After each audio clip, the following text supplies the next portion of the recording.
It's 7:12. Welcome back. Later this morning, the Juvenile Diabetes Research Foundation will hold their Walk to Cure Diabetes. Now, it's going to step off from Pasture Beach in Norwalk. The goal is to find a cure for type 1 diabetes. It affects, get this, more than 15,000 children every single year.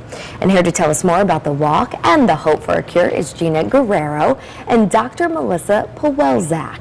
Thank you guys so much for joining us.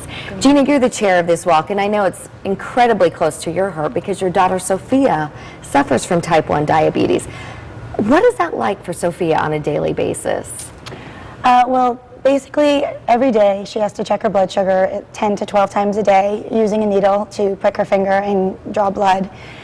She wears a pump, which is continually attached to her 24 hours a day. And she has to check her blood sugar before she eats, before she does any physical activities. She has to check her blood sugar before she goes into the swimming pool or the beach, or it's pretty much a constant worry all day long. She's how old now? She just turned 11. And she was diagnosed at age 7. Right. It must be exhausting for her. And she must think, why me, right? Yeah, many children do, and that's one of the reasons why I decided to chair the walk, was because I hope that with my efforts I will help find a cure for all these children that suffer daily with it. Wow, well, Dr. Pawelczak, tell us a little bit about this. How does type 1 diabetes, is there a particular child that's more susceptible to getting it, or random? How does this work? We don't really know exactly what causes type 1 diabetes at this time. What we do know is that we believe there are certain individuals that have a genetic predisposition to developing it, and then there's some environmental factor which we really still haven't identified, but which may be a virus that then attacks that individual that is already predisposed and leads them to develop the symptoms of diabetes. I know this walk is an annual thing. Last year, our very own Kristen Casado was out there as part of the walk as well. The goal to really find a cure.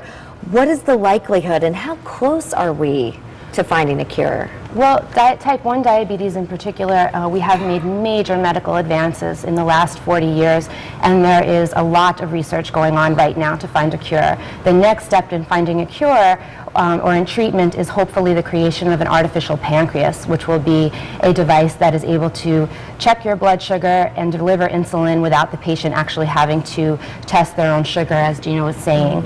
And we are working on prevention trials to try to prevent diabetes from occurring in children that are at risk. To stop it even before it gets going. Gina, I know a lot of teenage girls love the Jonas Brothers, or at least used to. I don't know how cool they are anymore. Maybe it's on to Bieber.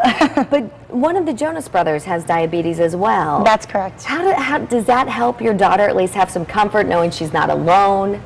It actually, he actually announced it right around the time when she was diagnosed and in the hospital with it. Oh, wow. So it was very interesting, and it was wonderful for her to see that there was somebody who is able to live a normal life with this disease. A good role model for her. Right. Well, Gina and Dr. Pawelczak, thank you so much for being here. Thank you for all your efforts for the walk and the fundraising that you're doing today.